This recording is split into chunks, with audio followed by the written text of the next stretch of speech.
dia a todos e a todas, ou é ao contrário, a todas e a todos, e a todos. Estamos aqui com o Dino. Dino, grande voz, ouvi dizer. Bom. Então, o mote da nossa conversa é essa ideia da voz que vem de dentro, mas eu se calhar lançava-te uma primeira provocação, que é a voz vem de dentro, claro, e tu és um exemplo muito significativo disso, mas primeiro tens de te alimentar também com o exterior. E nos primeiros tempos da tua vida, eventualmente, a tua família, os teus amigos, o contexto social em quarteiro onde tu cresceste e também livros, evidentemente. Que eu suponho que os livros, normalmente, há um bocadinho esta ideia que os livros têm essa capacidade de nos transportar para outros lugares, para outras ideias, para outros horizontes. Ajudam-nos também a conhecermos a nós próprios, de alguma forma. Como é que foi essa tua relação inicial nesses primeiros tempos da tua existência com os livros? Bom, antes de mais um bom dia também. Esta sala cheia num tempo em que vivemos nesta era em que comunicamos mais de forma digital, podermos estar assim, num frente a frente. Parabéns também a quem fez este trabalho maravilhoso. Já viste? Está lindo. Uau, tu estás. Esta vou querer imprimir. Os livros foram, sem dúvidas, o meu primeiro passaporte. O primeiro passaporte que tive foi esse lugar de poder viajar para vários lugares sem sair daquela barraca, o número 71A do bairro dos Pescadores. E lembro-me, nós vivíamos numa... Está ali o meu irmão, o meu testemunha, numa casa em que o chão era de terra batida, toda ela cresceu em contraplacado porque a Câmara Municipal não permitia que se construísse em betão para que depois fôssemos realojados. Não como aconteceu em Loures, nós fomos mesmo realojados e não fomos despejados. Política, não. Não, política não, só estou a ser honesto. Estou a brincar com Ok.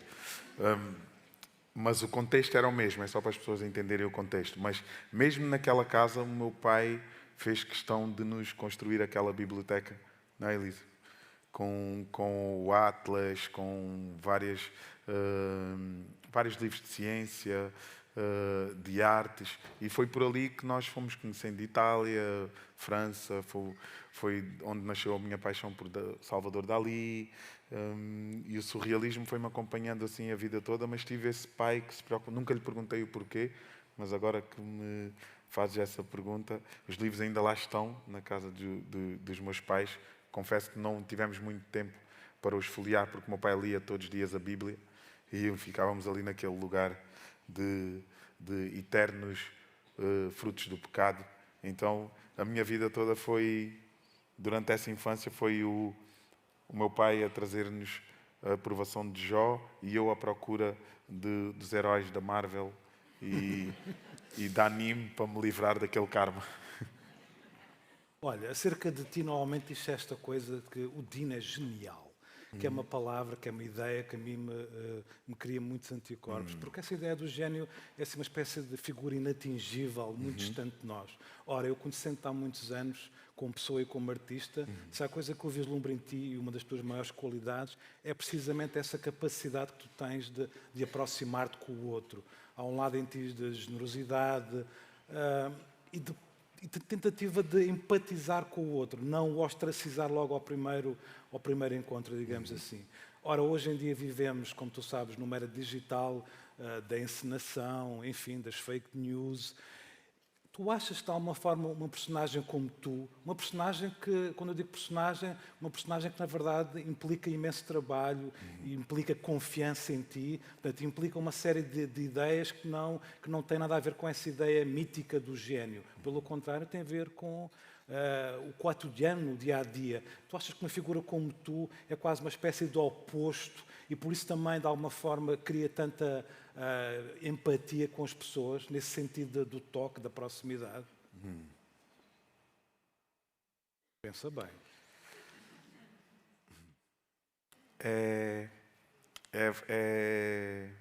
Não é fácil responder a essa pergunta porque eu sinto que também fiquei vítima deste espaço da era digital e foi um lugar que esse mundo paralelo que está por trás do ecrã, eu próprio fiquei refém desse espaço. Ou seja, coisas que eu nunca senti muito na minha vida, como a ansiedade constante, por não ter conseguido atender aquele telefonema, as várias mensagens de nunca atendes o telefone, eu fui criando uma ansiedade que às vezes chegava ao concerto e não percebia o porquê de estar tão agitado e bastava ficar sem bateria e eu sentia um alívio. Assim, em vez de muitas pessoas ficam preocupadas, olha, aí agora fiquei sem bateria, parece que o mundo... Eu não, ficava sem bateria e sentia que era a minha desculpa para poder dizer, olha, fiquei sem bateria, porque faltava-me a coragem para dizer, olha, não me apetece atender este telefonema, mesmo sendo... e o momento em que eu senti que eu precisava de uma mudança foi quando nem à minha mãe eu já queria atender. Muitas vezes o meu irmão era o único que eu atendia porque traz-me sempre outros assuntos e estamos sempre a rir, está sempre a trazer coisas que me fazem... Pronto, o humor que nós tantas vezes nos esquecemos que essa terapia do riso vai-te regenerando e eu sinto mesmo que foi importante para mim o momento em que eu pude dizer, e aí devo agradecer à minha psicoterapeuta, a Ivone, que foi, sabes que tens o direito de não atender, não é? Ou seja, independentemente de qualquer coisa, não te apetece atender agora esta chamada e está tudo bem, não és pior por isso.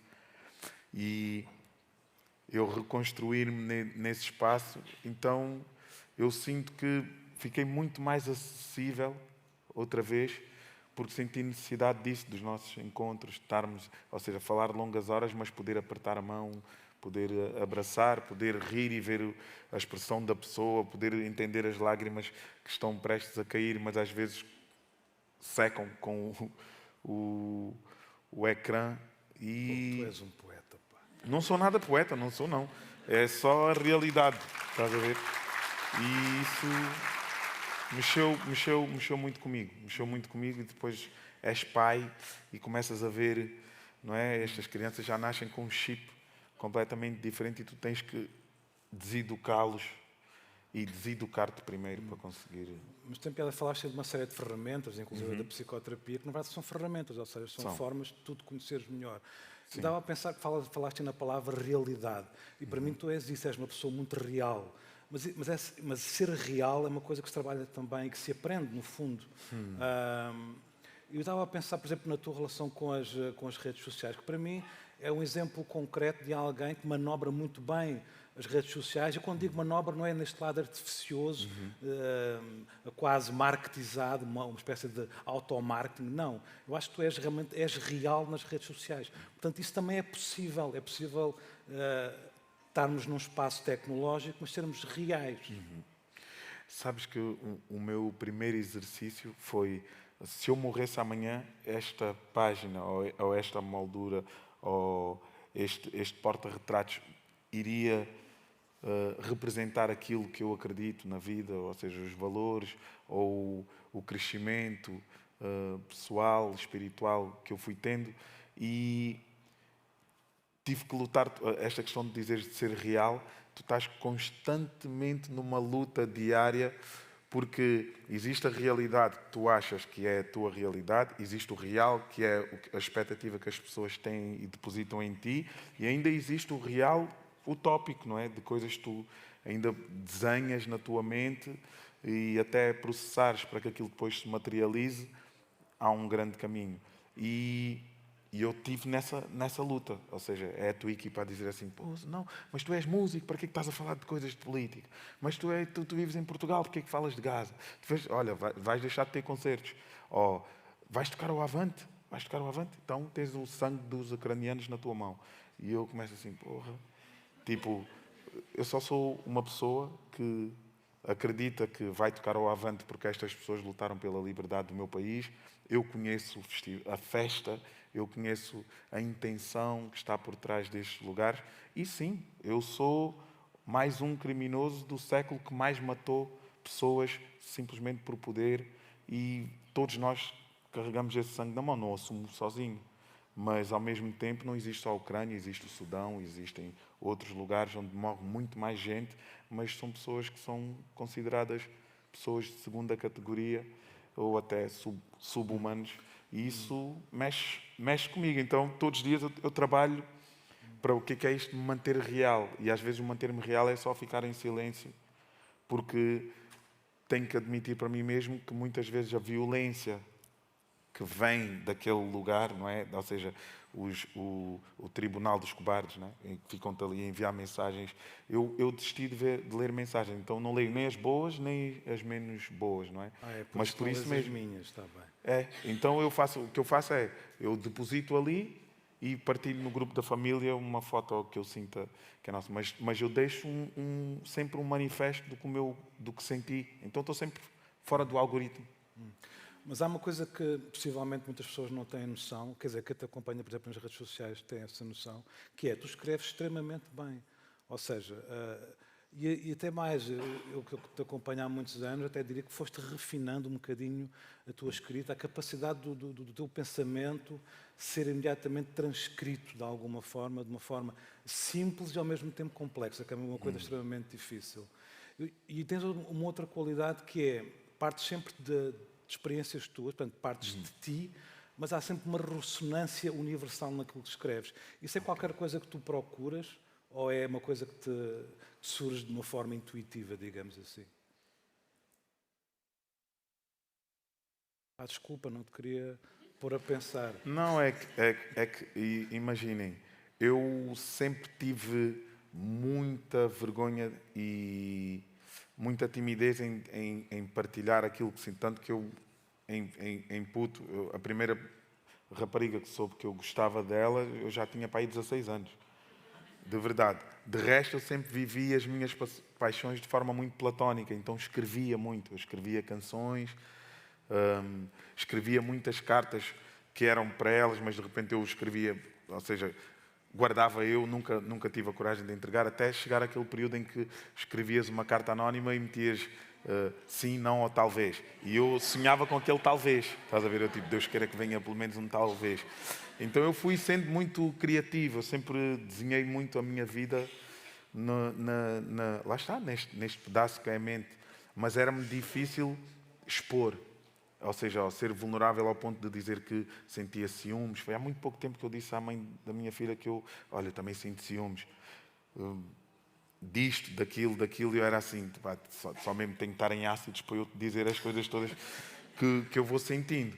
Mas, ao mesmo tempo, isso fez com que, e mais uma vez, foi a minha psicoterapeuta, escreve-te.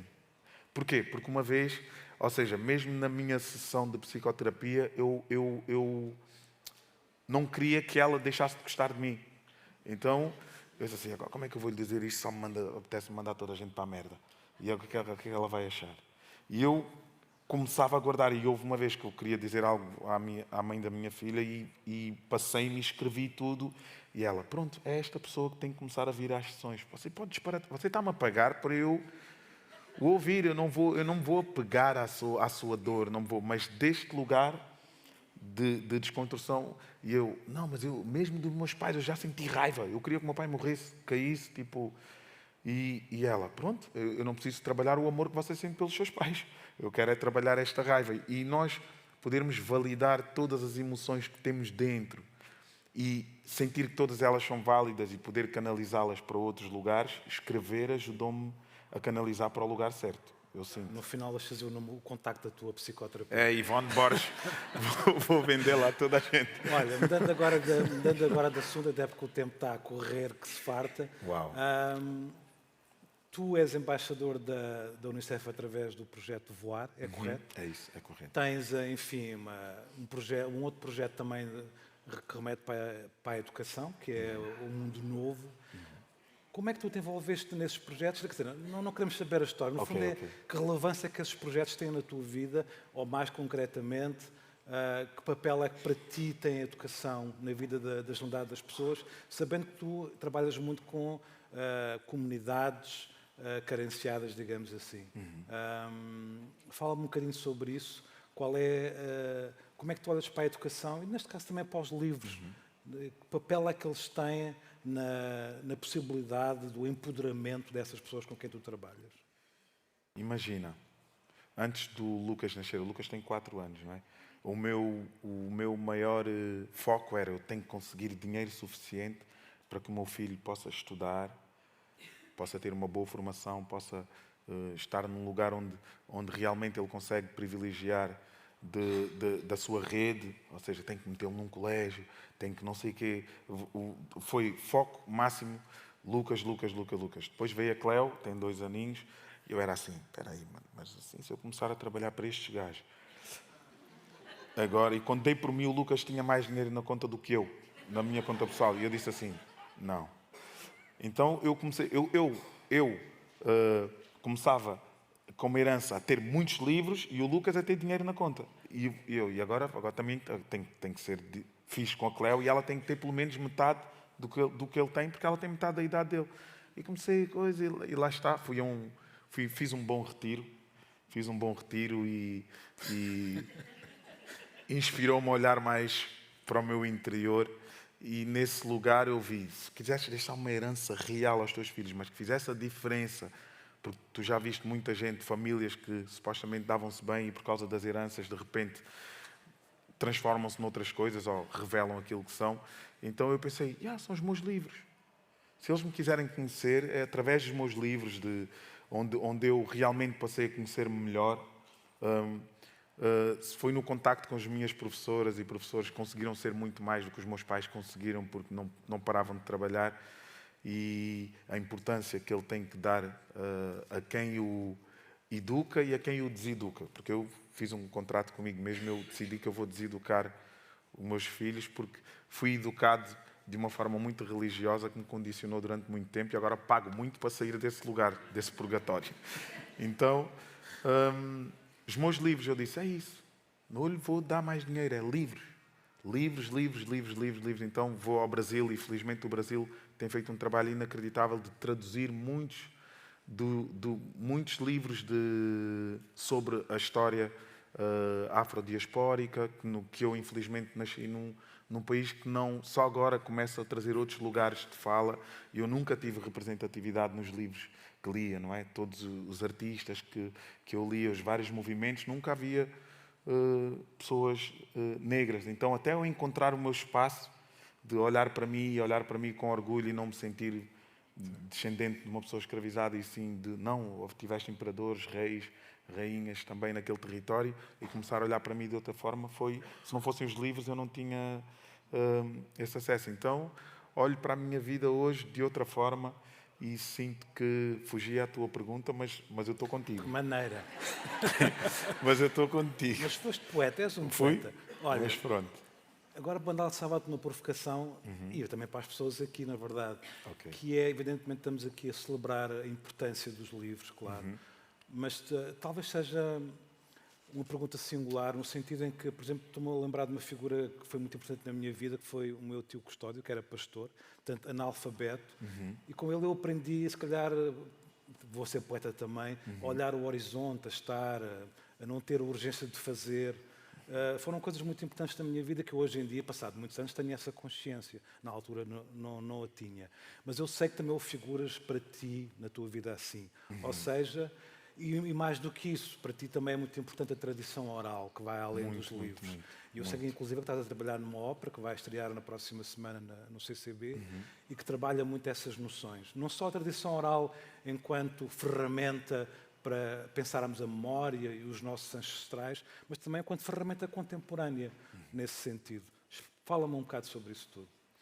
Mas tens 1 minuto e 16. 1 minuto e 16. Bom, mas no 1 minuto e 16, uma mulher de 92 anos, que o Vítor teve o prazer de conhecer em Abalila, em Santiago, ela, uma mulher analfabeta, invisual, e é de 5 irmãs, 3 nasceram invisuais.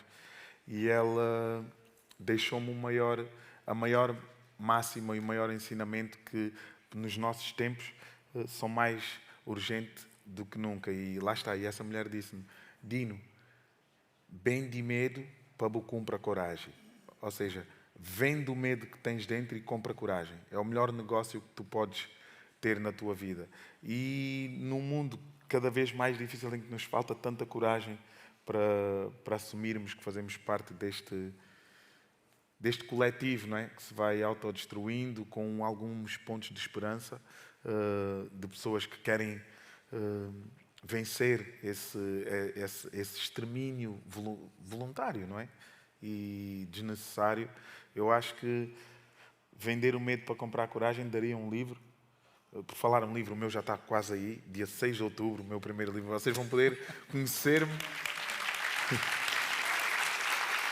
E é a minha herança para os meus filhos, é um livro dedicado a eles, mas vem mesmo num lugar onde abracei mesmo aquele puto Dino que começou a sonhar ali naquela barraca e digo-lhe, olha, vai-te acontecer tanta coisa, vais-te tornar tanta coisa que nem tu próprio vais acreditar. Mas acredita porque foste tu mesmo a fazer este caminho, sem ninguém te levar às costas, a tua mãe não te podia levar ao teu primeiro dia de aulas, então tive que ir sozinho, andar 2 quilómetros até chegar à escola.